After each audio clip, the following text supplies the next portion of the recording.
I'd just like to get some sort of level setting on what you've been facing in recent. It's my understanding that your Inspector General in the Federal Reserve has not yet been fired. Is that correct? That is correct. Okay.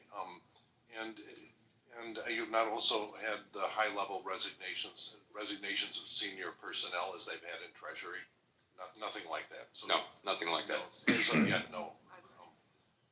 And so no examples of, junior personnel being given administrative access to your systems, your technical systems?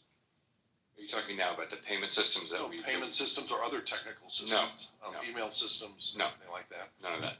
Okay, all right. So far you've not suffered through what Treasury has.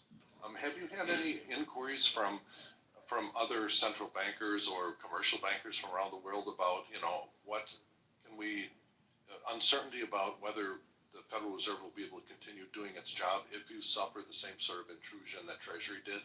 I haven't. No. You haven't. They haven't called you up and said, what the heck is going on? Do we have to defend ourselves against, unknown software being installed on the system? So I haven't had any such calls. Okay. All right. Let's see. We've also seen calls to resumption of calls to audit the Fed. All right, which is, as you can remember from that gentleman up on the wall there, this was a big theme of, and first off, the Fed does get audited, correct? We are audited in the sense that everyone understands that word to mean, which is we have a big four accounting firm who looks at our books and gives us an opinion, does an audit, and publishes that opinion. That's all public. Right, and it's my recollection there have never been any big problems uncovered in No, we actually have quite a simple business model, although we have a large balance sheet. We're like a big community bank, only with no credit risk and very simple. So in the ordinary sense, talk of auditing the Fed is fully audited. No sense. It makes no sense. But what was really meant, certainly during the time when we were talking a decade ago, I guess, it was really all about micromanaging Fed monetary policy. That they said we want to audit the monetary policy, which doesn't really make sense since it's a policy thing. Do you have any indication of whether the resumption of calls to audit the Fed will be, audits or some new effort to politically micromanage the monetary policy? I have no way of knowing. Really what it is the GAO is free to work on every area of the Fed except monetary policy, and does so. We have GAO reports, all over the place over many years, but they don't audit monetary policy. And, what the threat would be if that were to go away, you'd have investigations into decisions on monetary policy, and, that would be a different thing. I think it was designed by its designer to be a step on the way to eliminating the Fed.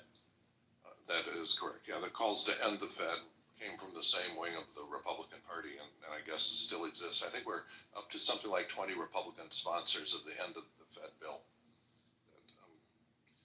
Let's see, I was sort of surprised to see that the word tariff only occurred twice in your monetary policy report, whereas if you look at financial trade journals, it's mentioned 5 times above the fold.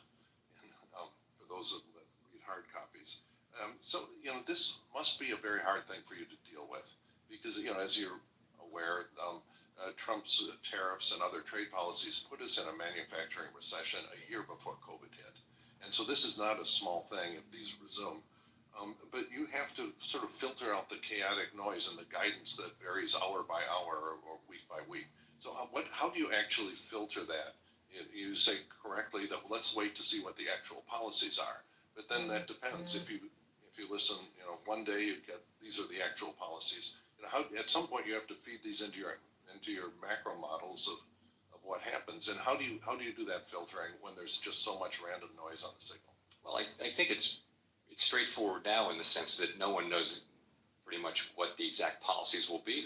That's still evolving, and so you can't really take action. You can do analysis of various hypothetical things, and we've been doing a lot of that. But ultimately, it matters what happens. What's tariffed, for how long? Are there substitutes? There's many questions that will have to be answered, and even then, the question will be how much of that will transfer to the consumer. As you know, that can fall on the exporter, the importer, the retailer, or the consumer. In my case, manufacturers are on both ends of this.